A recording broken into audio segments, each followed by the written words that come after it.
Hello friends, स्वागत है आप सभी का आज की एक और नई वीडियो में। आज हम बात करेंगे कि दांतों में कैविटी कैसे होती है और कैविटी होने की किस स्टेज पर आपको कौन सा डेंटल ट्रीटमेंट करवाना चाहिए।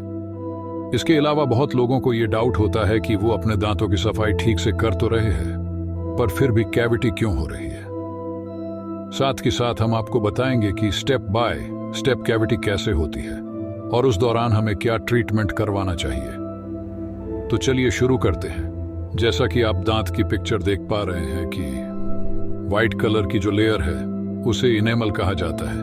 उसके नीचे ही एक और ब्राउन कलर की जो लेयर है उसे डेंटिन कहा जाता है, और उसी के नीचे जो आप पिंक कलर की लेयर देख रहे हैं उसे रूट कैनाल कहा जाता है, और उसी में जो ये नीली और पीली रंग की धारियां हैं उन्हें नस कहा जाता है। मेडिकल टर्म्स में इसे पल्प कहते हैं। आसान भाषा में बोले जाए तो दांत को 3 भागों में बांटा गया है। इनेमल यानी बाहर वाली परत, उसके नीचे डेंटिन और फिर पल्प। कैविटी हमेशा दांत की बाहरी सरफेस यानी इनेमल से ही शुरू होती है। हालांकि शुरुआत में ये एक पिन पॉइंट के रूप में ही शुरू होती है, यानी बहुत ध्यान से देखने पर ही हमें दिखाई देती है, पर धीरे धीरे ये लकीरों की शेप में भी दिखाई देने लग जाती, जिसे हम खुद आसानी से भी देख सकते हैं। इस पिक्चर में जो आप पिन पॉइंट या काले रंग की लकीरें देख रहे हैं उसे ही कैविटी कहा जाता है। जब हमें इस तरह के ये काले निशान दिखने लग जाए तो समझ जाए कि कैविटी की शुरुआत हो चुकी है। परंतु इस स्टेज में कैविटी सिर्फ बाहरी सरफेस यानी इनेमल तक ही होती है, तो इसमें आपको कोई दर्द या सेंसिटिविटी महसूस नहीं होती है। बस दिखाई देता ही कि कैविटी की शुरुआत हो चुकी है।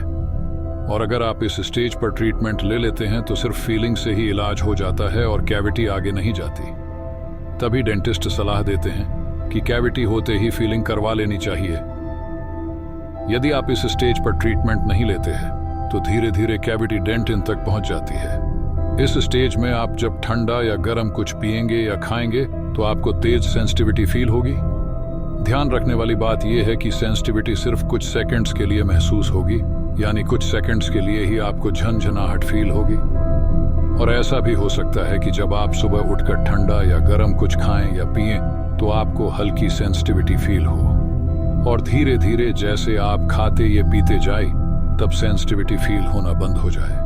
अगर आप इस स्टेज पर भी ध्यान नहीं देते तो कैविटी डेंटिन की ओर डीप लेयर तक चली जाती है। इस स्टेज में खाना फंसना शुरू हो जाता है। इस स्टेज में भी दांत को फीलिंग के जरिए बचाया जा सकता है। अगर इस स्टेज पर भी ध्यान ना दिया जाए तो कैविटी डेंटिन में थोड़ी और डीप चली जाती है, जिसमें ठंडा या गर्म का एहसास और ज्यादा तेज हो जाता है और लंबे समय तक रहता है। कई बार इस स्टेज पर दांत में हल्के दर्द का भी एहसास होता है। इस स्टेज पर भी एडवांस लेवल फीलिंग से दांत को बचाया जा सकता है। जब इस स्टेज पर भी ध्यान नहीं दिया जाता तो कैविटी एकदम पल्प के पास पहुंच जाती है। इसमें ठंडा या गर्म के एहसास के साथ दर्द की भी शुरुआत हो जाती है। आप जितने बार भी ठंडा या गर्म खाएंगे उतनी ही बार आपको सेंसिटिविटी महसूस होगी और आपको हल्का दर्द भी महसूस होने लग जाता है। इस स्टेज पर भी दांत में फीलिंग करके उसे बचाया जा सकता है, परंतु इस स्टेज में बहुत ध्यानपूर्वक तरीके से ही इलाज किया जाता है। पहले सारी कैविटी को हटाया जाता है, उसके बाद देखा जाता है कि दांत की नस कोई ओपन है या नहीं। अगर ओपन है तो उसमें RCT कर दी जाती है। अगर कोई नस नहीं ओपन हुई होती तो उसमें एक मेडिसिन की लेयर लगाकर दांत को कुछ समय के लिए छोड़ दिया जाता है ताकि दांत प्रॉपर हील हो सके, और उसके बाद फीलिंग की जाती है। हालांकि फीलिंग होने के बावजूद भी दांत में दर्द या ठंडा या गर्म होने की शिकायत हो सकती है, चाहे वो कुछ ही समय या लंबे समय के बाद हो। अगर आप इस स्टेज पर भी ध्यान नहीं देते हैं तो ये कैविटी पल्प तक पहुंच जाती है, और इस स्टेज का एक ही इलाज है और वो है रूट कैनाल ट्रीटमेंट। अब रूट कैनाल ट्रीटमेंट क्या होता है और कैसे होता है, इसके ऊपर वीडियो पहले से ही हमारे चैनल पर है और उसका लिंक आपको नीचे डिस्क्रिप्शन में भी मिल जाएगा। इस स्टेज में दांत में ठंडा गर्म लगने के साथ साथ तेज दर्द की भी शिकायत होती है। कई बार दांत के निचले हिस्से में सोजिश भी आ जाती है, यानी पस बन जाती है, और ये सोजिश आपको बाहर चेहरे पर भी दिखाई दे जाती है। अगर आप फिर भी इलाज नहीं करवाते हैं और सिर्फ दवाई खाकर टेम्पररी रिलीफ पर रहते हैं तो ये कैविटी पूरे इनेमल को खत्म कर देती है, और तब केवल दांत को निकालना ही एकमात्र विकल्प रह जाता है।